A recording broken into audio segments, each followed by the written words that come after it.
समादरणीय धार्मिक सज्जन,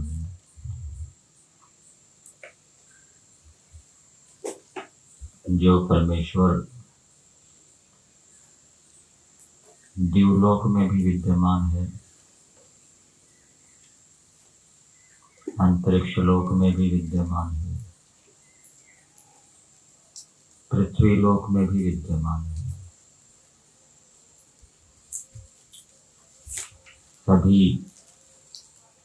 प्राणियों के शरीर के अंदर जिसकी सत्ता है, जो समुद्र में भी उपस्थित है,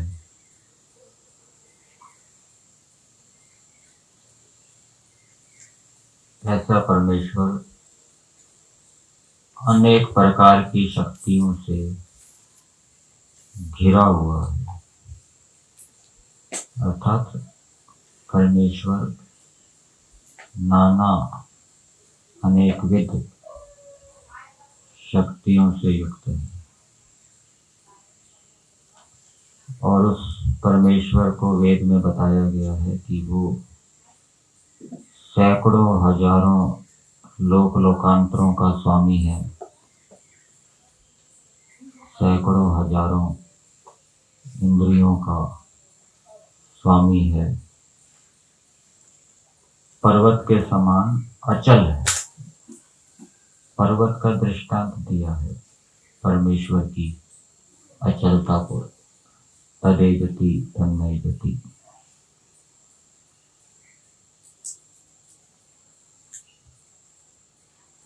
ऐसे परमेश्वर को जब उसके उपासक अर्थात जिन्होंने अपने गुण कर्म स्वभाव परमेश्वर जैसे बनाए हैं और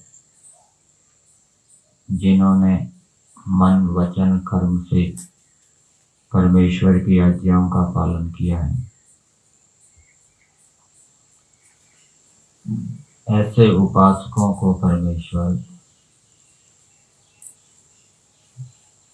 भविष्य में होने वाली घटनाओं का पूर्व ही बोध दे देता है। उनको पूर्व ही बोध हो जाता है भविष्य में आने वाली घटनाओं का, और इस कारण से जब कोई भविष्य में घटना होती है, वो वर्तमान स्थिति में आती है, तो वो उस घटना से प्रभावित नहीं होते, क्योंकि वो पहले ही उनको बोध हो गया। परमेश्वर की आज्ञाओं का पालन करने वाले धार्मिक व्यक्ति, वेद के अंदर बताया गया है कि जब वो ऊंचे स्वर से सामगान करते हैं और सामगान के स्वरों को अंतरिक्ष तक पहुंचा देते हैं, अंतरिक्ष को सामगान के स्वरों से गुंजा देते हैं, पुकारते हैं सामगान के माध्यम से अपने पापों को परास्त करने के लिए, कलेशों के पराभव के लिए, तब परमेश्वर उनके ऊपर आनंद रूपी रस की वर्षा करता है, अर्थात उनके कलेशों का, पापों का शमन कर देता है। अतः मनुष्यों को ऊंचे स्वर से, वेद के मंत्र हमारे पास हैं, ऊंचे स्वर से मंत्रों का उच्चारण करके परमेश्वर को पुकारना चाहिए। सामगान नहीं आता, लेकिन सामान्य मंत्रों को भी हम ऊंचे स्वर से बोलकर, ईश्वर के साथ संबद्ध होकर, अपनी प्रार्थनाएं ईश्वर तक पहुंचाकर हम ईश्वर से सहायता प्राप्त कर सकते हैं। और ईश्वर की सहायता किसको मिलेगी? जो ईश्वर का भक्त होगा, उपासक होगा, ईश्वर के प्रति समर्पित होगा, न्याय युक्त व्यवहार को करने वाला होगा, ईश्वर की आज्ञाओं को जानने के लिए हमें यजुर्वेद से मुख्यता से बोध होता है। यजुर्वेद का 33वां अध्याय चल रहा है। कल मंत्र संख्या 19 का स्वाध्याय किया गया था, विचार किया गया था, और मंत्र में गावः का दृष्टांत दिया था कि जैसे गौएं, धेनु, दूध देने वाली गायें रक्षा करती है, वैसे ही मनुष्यों को भी दूसरे प्राणियों की रक्षा करनी चाहिए। जैसे किरणें हैं वो भी रक्षा करती हैं, मनुष्यों को भी रक्षक बनना चाहिए। और मंत्र में द्युलोक और पृथ्वीलोक को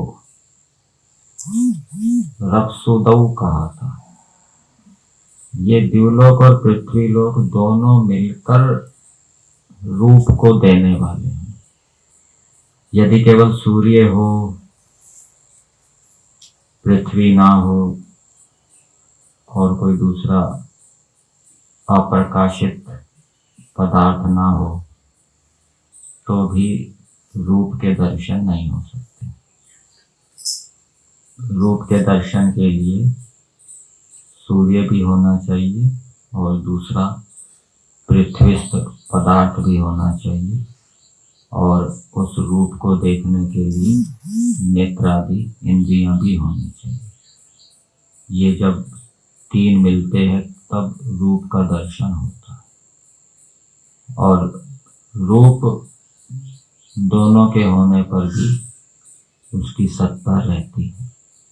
जब प्रकाश किसी अप्रकाशित जड़ पदार्थ से टकराता है तो उससे उसका रूप बोध होता है। तो ये दोनों द्युलोक और पृथ्वीलोक रप्सुदा रूप को देने वाले हैं, और सूर्य की किरणें इनकी रक्षा करती है, और महत्यव ये बड़े हैं। मंत्र के अंदर कानों का विशेषण दिया, हिरण्ययौ। कान कैसे होने चाहिए? सोने आदि के आभूषणों से युक्त होने चाहिए। आभूषण मनुष्य भी धारण करते हैं, और गाय आदि पशुओं को भी वहां पर भी सोना मढ़ा जाता है, गाय के सींगों में। तो ये स्वास्थ्य आदि के लिए लाभदायक होते हैं। इस मंत्र में मनुष्यों के लिए संदेश ये था कि मनुष्य आभूषणों को बनाए, उनको धारण करें, और यज्ञ के जो अवयव हैं, वेदी आदि, इनको भी बनाएं और इन वेदी आदि के माध्यम से रक्षा करें, यज्ञ करें। इस प्रकार से इन अवयवों की रक्षा करनी चाहिए। आज मंत्र संख्या 20 का स्वाध्याय किया गया। मंत्र का देवता है सविता। सविता पद मंत्र के अंदर भी है, और सविता से प्रेरक अर्थ लिया गया है, और वो प्रेरक कौन है? राजा है। राजा को प्रेरक होना चाहिए। मंत्र में राजा कैसा हो इस विषय में बताया गया है, राजा कैसा होना चाहिए। पीछे भी अनेक मंत्र आए थे राजधर्म से संबंधित। वहाँ सभापति राजा के विषय में बताया था कि राजा धार्मिक विद्वान मंत्रियों के साथ मिलकर प्रजा की प्रार्थनाओं को सुने, उनकी समस्याओं का समाधान करें, और राजा सभी मनुष्यों में श्रेष्ठ होना चाहिए। आज के मंत्र में भी राजा के विषय में बताया है। मंत्र है यतद्य सूर उदिते नागा मित्रो अर्यमा सुवाति सविता भागा।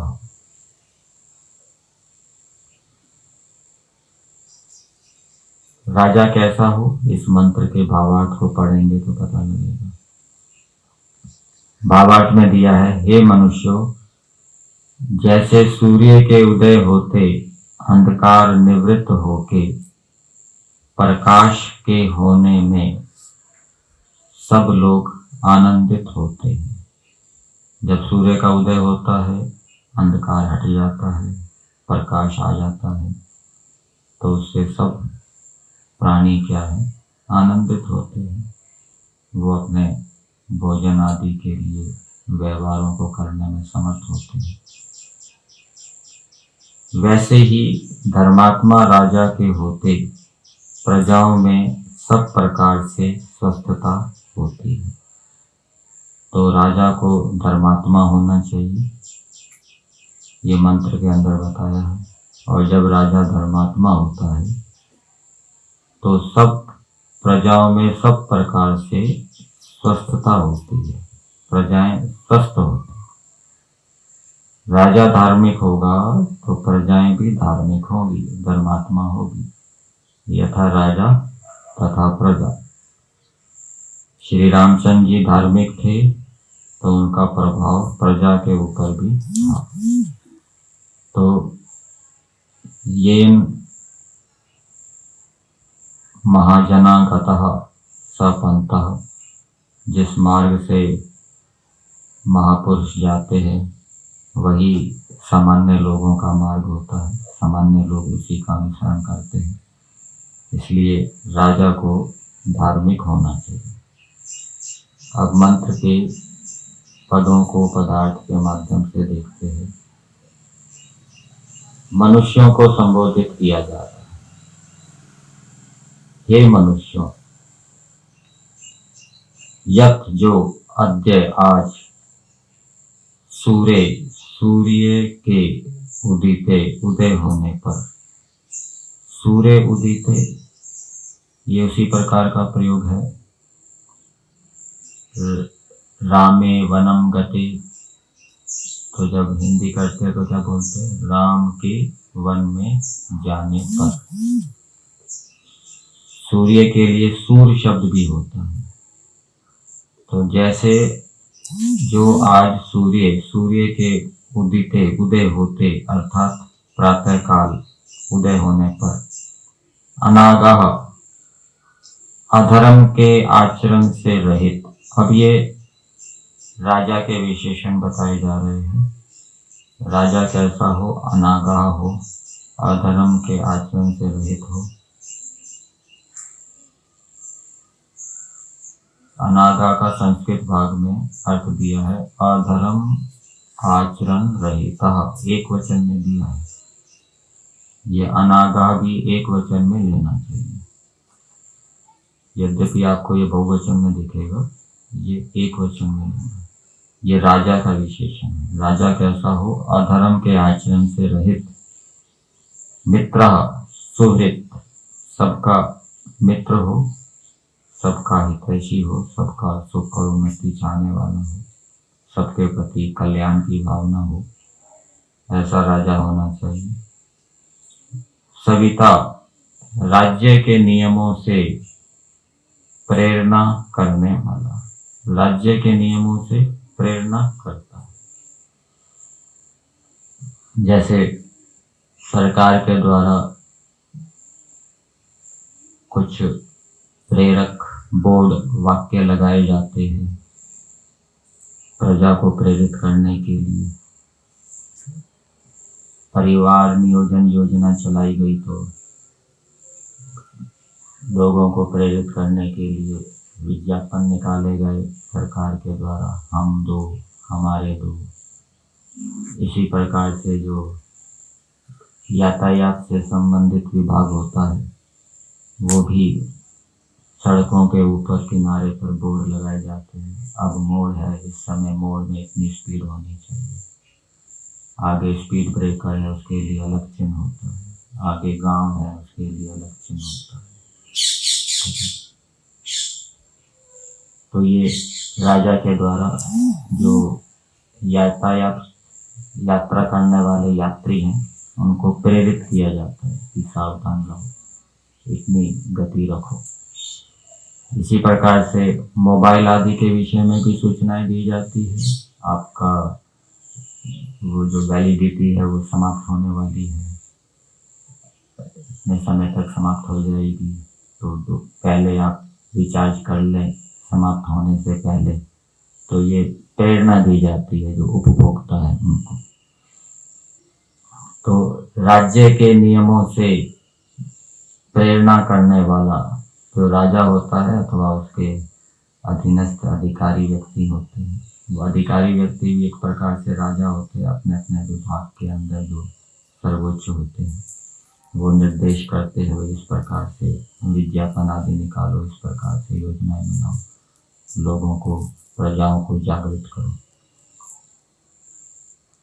भगः ऐश्वर्यवान, और राजा कैसा होना चाहिए? ऐश्वर्यवान होना चाहिए, अच्छे अच्छे गुण कर्म स्वभावों से युक्त होना चाहिए, विद्या भी उसको होनी चाहिए।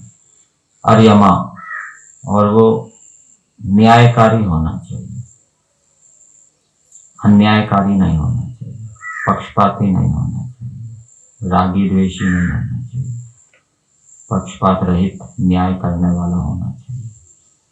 तो ऐसा जब राजा होता है तो वो राजा स्वस्थता को सुवाति उत्पन्न करे।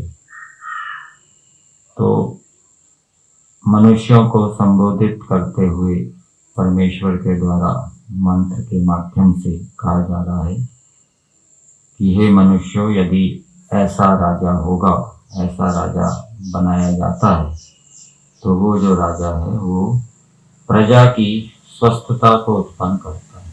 उससे प्रजा क्या है? स्वस्थ होती है, शारीरिक दृष्टि से भी स्वस्थ होती है और मानसिक दृष्टि से भी स्वस्थ होती है। और ऐसे को ही राजा बनाना चाहिए, वो राजा राज्य करने के योग्य है।